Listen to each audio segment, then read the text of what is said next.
జై తెలంగాణ. అక్కడ కూర్చున్న మా ఆడబిడ్డలందరూ కూడా ఒకసారి పిడికిలెత్తాలి. జై తెలంగాణ, జై తెలంగాణ.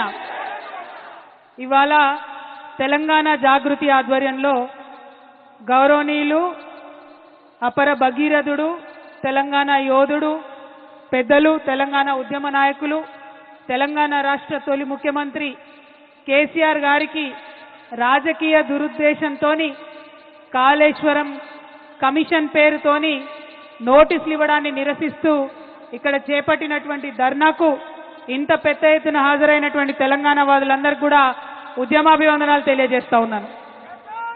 తెలంగాణ జాగృతి నుండి మరి ధర్నా చేస్తామని ప్రభుత్వానికి మేము రిక్వెస్ట్ చేసినాం. పోలీసు వాళ్ళు పర్మిషన్ ఇచ్చిండ్రు. కానీ అయినా మరి ఎందుకంత భయమో వెనుక కూర్చుంటున్నటువంటి ఆడబిడ్డల్ని కూడా పోలీసు వాళ్ళు డిస్టర్బ్ చేయడం అవసరం లేదు. దయచేసి కోఆపరేట్ చేయండి.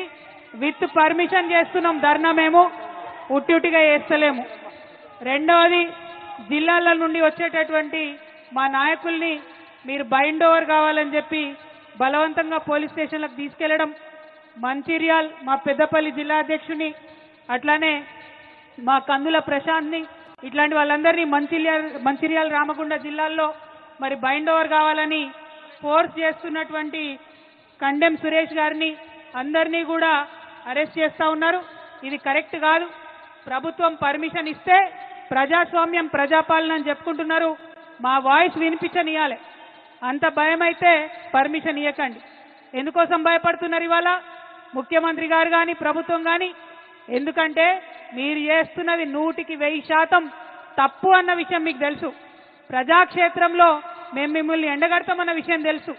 అందుకే ఇవాళ చేస్తున్నటువంటి ప్రజాస్వామ్యబద్ధంగా చేస్తున్నటువంటి ధర్నాను మీరు అడ్డుకోవాలని చూస్తా ఉన్నారు. ఊరుకునేది లేదు. మీరు మమ్మల్ని ఇక్కడ అడ్డం పడితే, హైదరాబాద్లో చేయనీయకపోతే జిల్లా జిల్లా పోతాం బిడ్డ, గల్లీ గల్లీ తిరుగుతాం. మీరు చేస్తున్నటువంటి అన్యాయాన్ని వివరించి చెప్తామని కూడా ఈ సందర్భంగా ప్రభుత్వాన్ని మేము హెచ్చరిక చేస్తా ఉన్నాం. ఏం తప్పు చేసినాం? ఏం తప్పు చేసిరు కేసీఆర్ గారు? నీళ్ళు ఇవ్వడం ఆయన చేసినటువంటి తప్ప? నిధులు తీసుకురావడం ఆయన చేసినటువంటి తప్ప? కేసీఆర్ కిట్ ఇవ్వడం ఆయన చేసినటువంటి తప్ప? అభివృద్ధి పదంలో తెలంగాణను దేశంలో నంబర్ 1గా నిలబెట్టడం తప్ప? ఏం తప్పు? ఎందుకోసం నోటీసులు ఇచ్చిరని ఇవాళ తెలంగాణ జాగృతి తరఫున, యావత్ తెలంగాణ సమాజం తరఫున నేను కాంగ్రెస్ ప్రభుత్వాన్ని ప్రశ్నిస్తా ఉన్నాను. కాళేశ్వరం ప్రాజెక్ట్ అంటే కేవలం 3 బెరాజులేనా? కాళేశ్వరం ప్రాజెక్ట్ అంటే కేవలం 3 బెరాజులే అని చెప్పి మీరు ఒక కాంగ్రెస్ కమిషన్ వేసిండ్రు. అది జ్యుడిషియల్ కమిషన్ కాదు, ఏం కాదు.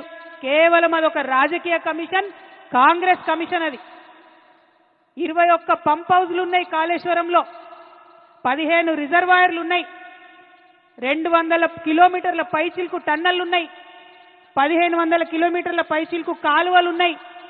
కాళేశ్వరంలో ఎత్తిపోసిన మట్టితోని దాదాపు 300 పిరమిడ్లు కట్టొచ్చు. కాళేశ్వరంలో వాడినటువంటి స్టీల్తోని ఒక 100 ఐఫిల్ టవర్లు కట్టొచ్చు. కాళేశ్వరంలో పోసినటువంటి కాంక్రీట్ తోని ఒక 50 బుర్జ్ ఖలీఫాలు కట్టొచ్చు. అంత పెద్ద ప్రాజెక్టు కాళేశ్వరం.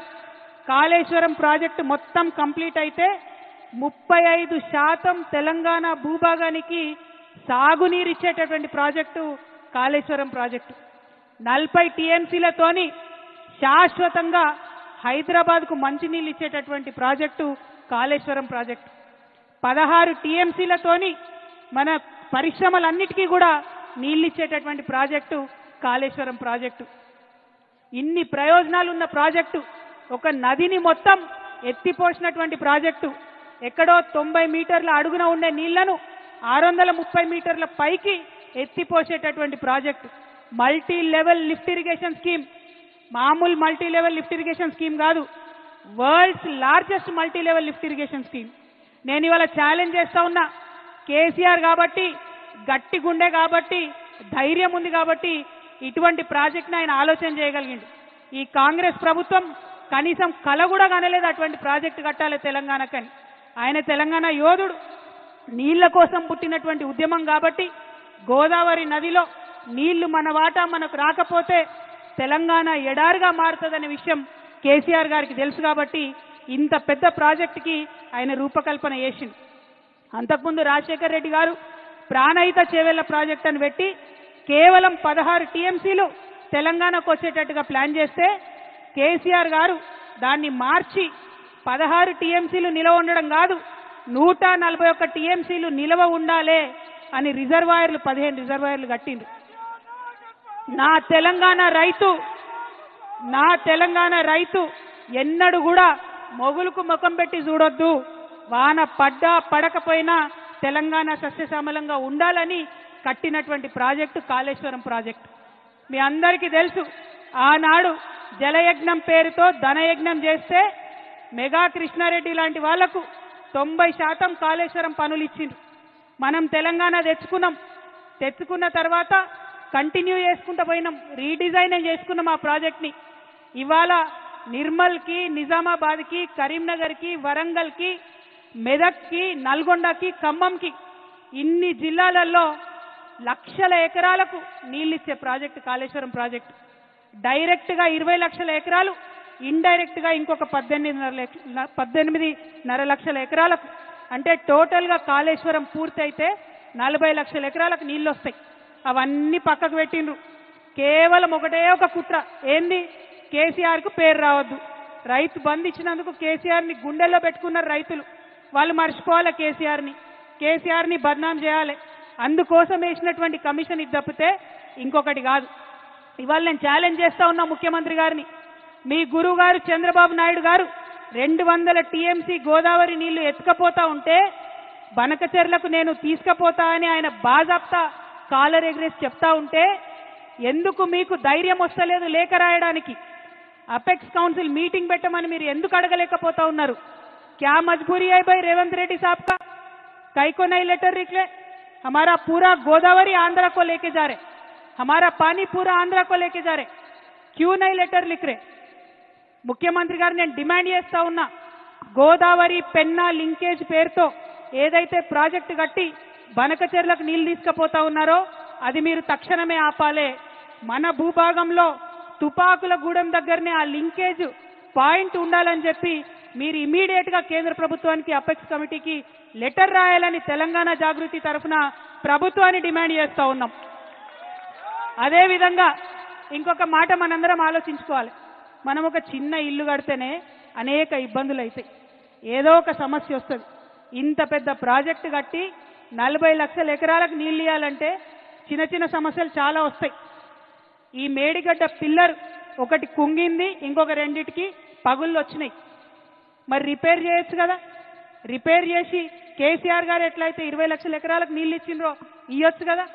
ఇప్పుడు ఈ కాంగ్రెస్ అధికారంలోకి వచ్చినాక 3 పంటలకు కూడా నీళ్ళు లేకుండా రైతులు నిండబెడుతున్నారు. కేవలం స్వార్థం, కేవలం కుట్ర.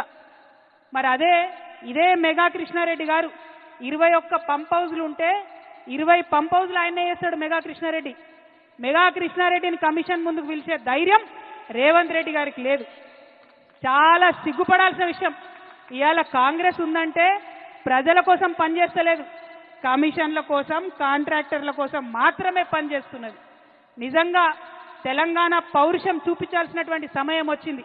రేవంత్ రెడ్డి గారిని, కాంగ్రెస్ ప్రభుత్వాన్ని నిలదీయాల్సినటువంటి సమయం వచ్చింది.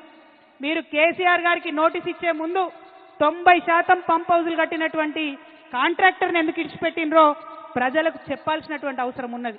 అంటే ఇది కేవలం కుట్ర అన్న విషయం ప్రజలకు అర్థమవుతుందన్న సందర్భాన్ని తెలియజేస్తూ, మరి కాంగ్రెస్ పార్టీ ఇట్లా తెలంగాణకు ద్రోహం చేస్తుంటే బీజేపీ పార్టీ ఏం చేస్తుంది? ఎందుకు ఇప్పుడు వాళ్ళ పరిస్థితి ఏంటిది? చంద్రబాబు నాయుడు మీద ఆధారపడే కేంద్రంలో వాళ్ళు అధికారంలో ఉన్నారు. అందుకని చంద్రబాబు నాయుడు గారు తెలంగాణకు ద్రోహం చేసి జలదోపిడీ చేసుకుంటుంటే కూడా కిషన్ రెడ్డి గారు ఒక్క మాట మాట్లాడరు, బండి సంజయ్ గారు ఒక్క మాట మాట్లాడరు. 8 మంది ఎంపీలను గెలిపించి 8 మంది ఎమ్మెల్యేలను గెలిపిస్తే 8 రూపాయలు కూడా మనకు బడ్జెట్లు ఇవ్వకపోతే మాట్లాడేటటువంటి ధైర్యం లేదు. బీజేపీ పార్టీలో ఒకడే ఒకడు తెలంగాణ బిడ్డ ఈటెల రాజేంద్రన్ ఉన్నాడు, మరి ఆయనన్నా మాట్లాడతాడేమో అని నేను అనుకున్నా. కానీ గోదావరి నీళ్లు అక్రమంగా చంద్రబాబు నాయుడు గారు తరలించకపోతుంటే ఈటెల రాజేంద్రన్న కూడా మాట్లాడలే. అన్నా రాజేంద్రన్న, తెలంగాణ ఆడబిడ్డల తరఫున, తెలంగాణ రైతుల తరఫున, తెలంగాణ జాగృతి తరఫున నేను మిమ్మల్ని రిక్వెస్ట్ చేస్తా ఉన్నా. ఆనాడు ఉద్యమంలో మనం ఏమన్నాం? బీజేపీ నాయకులు పదవుల కోసం పెదవులు మూసుకొని ఉన్నారని చెప్పినాం. ఇవాళ మీరు దయచేసి ఆ అపవాదు తెచ్చుకోకండి. మీరు పార్లమెంటు మెంబర్గా ఉన్నారు, మీరు ప్రధానమంత్రి గారి దగ్గరికి వెళ్ళండి, ఖచ్చితంగా బనకచెర్ల ప్రాజెక్టుని ఆపండి. గోదావరి పెన్నా లింకేజ్ మీరు తుపాకుల గూడెం దగ్గర నుంచి తెలంగాణ నుండే పెట్టాలనేటటువంటి డిమాండ్ ఈటెల రాజేందర్ గారు ప్రత్యేకంగా బాధ్యత తీసుకోవాలని తెలంగాణ జాగృతి తరఫున నేను డిమాండ్ చేస్తా ఉన్నా. అదేవిధంగా ఇవాళ కాళేశ్వరం ప్రాజెక్టుకి 1,15,000 కోట్ల అనుమతులున్నాయి. సిడబ్ల్యూసీ నుంచి అన్ని రకాల అనుమతులున్నాయి, పర్యావరణ అనుమతులున్నాయి. ఖచ్చితంగా కాళేశ్వరానికి నేషనల్ ప్రాజెక్ట్ స్టేటస్ తీసుకొచ్చేటటువంటి బాధ్యత కూడా ఈటెల రాజేందర్ అన్న తీసుకోవాలని చెప్పి నేను ఈ సందర్భంగా డిమాండ్ చేస్తా ఉన్నా. మరి మీ అందరినీ నేను కోరేది ఒకటే, తెలంగాణ ఉద్యమం పుట్టిందే నీళ్ల కోసం, నిధుల కోసం, నియామకం కోసం. ఇవాళ నీళ్లలో అన్యాయం జరుగుతుంటే చూసుకుంటూ ఊరుకునేదే లేదు. ఒకవేళ మనం డిమాండ్ చేసినట్టు ముఖ్యమంత్రి గారు ఉత్తరం రాయకపోయినా, బీజేపీ పార్టీ వాళ్ళు చర్యలు తీసుకోకపోయినా తెలంగాణ జాగృతిని గల్లీ నుండి ఢిల్లీ దాకా ఉద్యమం చేస్తాం. మన గోదావరి నీటిలో మనకు రావాల్సిన 1000 టీఎంసీలు వచ్చేంత వరకు ఒక్క బొట్టు కూడా బనకచెర్లకు తరలిపోకుండా ఉద్యమాలు చేస్తామని ఈ సందర్భంగా తెలియజేస్తూ, మరి ఇక్కడికి పెద్ద ఎత్తున వచ్చినటువంటి నాయకులకు అందరికి కూడా మనస్ఫూర్తిగా ఉద్యమాభివందనాలు తెలియజేస్తా ఉన్నాను. కేసీఆర్ గారికి నోటీస్ ఇచ్చిరంటే యావత్ తెలంగాణకు నోటీస్ ఇచ్చినట్టే అని భావిస్తూ, మరి కేసీఆర్ గారికి నోటీసులు ఇచ్చి మీరు ఇబ్బంది పెట్టేటటువంటి ప్రయత్నం చేస్తే మేమందరం కూడా ఒక రక్షణ కవచంగా వారి చుట్టూ ఉంటాం. కేసీఆర్ గారి మీద ఈగ వాళ్తే కూడా ఊరుకోమని చెప్పినాం. ఖచ్చితంగా అదే పదునైనటువంటి స్వరం వినిపిస్తామని ఈ సందర్భంగా తెలియజేస్తూ, మరి నీళ్ళిచ్చిన కేసీఆర్ కి నోటీసులు ఇవ్వడం అంటే నిజంగా సిగ్గుపడాల్సినటువంటి సందర్భం. మళ్ళొక్కసారి చెప్తా ఉన్నాం, ఖబర్దార్ కాంగ్రెస్ నాయకులారా, ఖబర్దార్ ఖబర్దార్. జై తెలంగాణ, జై కేసీఆర్, జై జాగృతి, జై తెలంగాణ.